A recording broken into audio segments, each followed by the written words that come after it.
Assalamualaikum warahmatullahi wabarakatuh. Alhamdulillah, alhamdulillahirabbil alamin. Shalatu wassalamu ala asrofil anbiya'i wal mursalin wa ala alihi washabbihi ajmain. Rabbi shrah li sadri wa yassir li amri wahlul 'uqdatam min lisani yafqahu qawli, amma ba'd.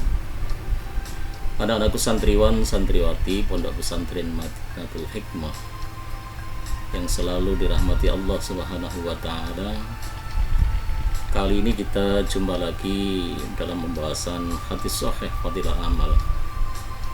Kemarin sudah saya sampaikan hadis yang pertama, yaitu tentang pahala bagi seseorang yang buang hajat dengan tidak menghadap ke kiblat ataupun membelakangi kiblat. Sebelum kita laksanakan pada hadis yang kedua, perlu saya sampaikan kenapa kita harus memakai atau mengetahui fadilah amal atau nilai dari sebuah amal.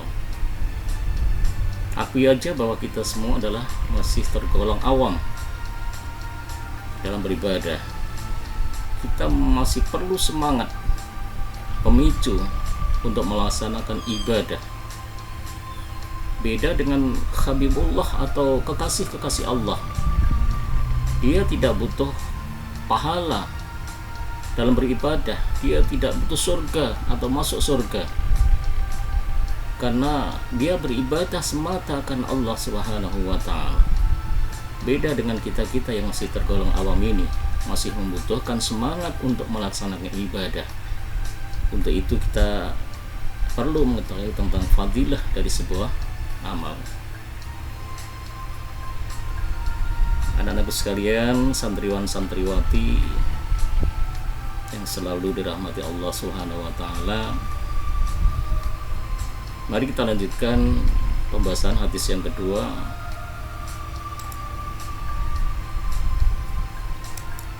yaitu tentang bersiwak sebelum wudhu.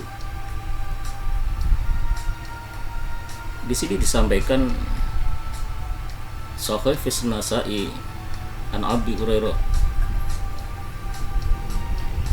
laula an asukka ala ummati lam martuhum inda kulli salati bi wudu'i wa ma kulli wudu'i bisiwak.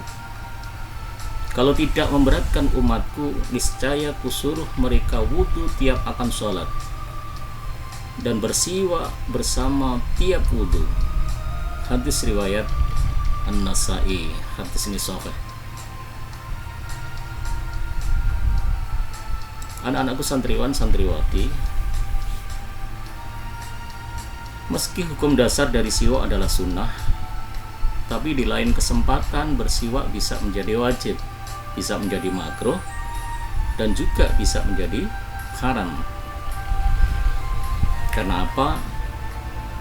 Pertama yaitu wajib atau menjadi wajib apabila di mulut terdapat najis yang tidak dapat dihilangkan kecuali dengan siwak, atau bau mulut yang sangat menyengat hidung sedang ia hendak pergi sholat Jumat atau ke kondangan. Karena jika tidak, bersiwak atau sikat gigi akan mengganggu kenyamanan orang lain, apalagi sampai mengganggu kekhusyuan orang lain saat sholat. Tentunya hal tersebut harus dihindari, sehingga bersiwak menjadi wajib bagi mereka yang memiliki bau mulut yang tidak sedap. Jadi kalian bisa membayangkan, andaikan kalian pada saat sholat berjamaah tiba-tiba di samping kalian keluar bau mulut yang mencekam atau menyengat sekali, tentu saja sholat kalian akan terganggu. Maka yang demikian, bersiwak walaupun hukumnya sunnah bisa menjadi wajib.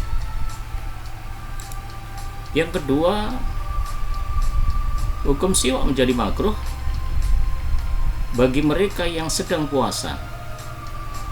Kemakruhannya ini berlaku setelah tergelincirnya matahari atau sehabis adzan duhur. Karena kan kalian tahu jam-jam segitu adalah jam-jam di mana kita sudah mulai merasa lelah, haus, dahaga. Kalau saat itu kita bersiwak, dikhawatirkan kita nanti tidak berniatan untuk bersiwak, tapi untuk menyegarkan mulut kita. Sehingga hukum sunnah daripada siwak menjadi makruh. Yang ketiga, hukum siwak yang sunnah bisa menjadi haram. Keharaman ini berlaku apabila alat siwak atau sikat gigi yang digunakan menggunakan milik orang lain tanpa izin.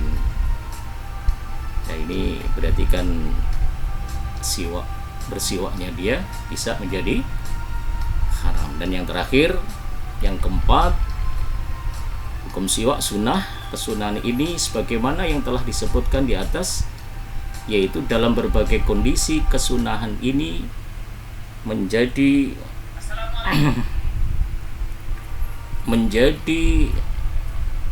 meningkat dari sunnah menjadi sunnah muakkad. Ketika bau mulut sangat tidak sedap, hendak melaksanakan sholat dan baru bangun tidur. Jadi tadi disebutkan di atas, dalam berbagai kondisi kesunahan ini menjadi meningkat, seperti hanya menjadi sunnah muakkad ketika bau mulut sangat tidak sedap, jika kita hendak melaksanakan sholat dan baru bangun tidur. Untuk itu setelah bangun tidur atau akan melaksanakan sholat, kita disunahkan untuk memakai atau bersiwak. Anak-anakku yang dirahmati Allah, saya kira pembahasan untuk hadis sahih dari fadilah amal yang kedua ini sampai di sini dulu. Dan waktu kita laksanakan atau kita lanjutkan pada hadis yang ketiga. Saya kira cukup sekian dulu. Dan saya berdoa mudah-mudahan kalian selalu sehat walafiat, selalu istiqomah dalam beribadah, dan meningkatkan ibadah kalian kepada Allah, supaya ibadah-ibadah baik ibadah mahdhah maupun ghairu mahdhah kalian menjadi meningkat. Saya kira cukup sekian. Billahi taufiq wal hidayah. Wassalamualaikum warahmatullahi wabarakatuh.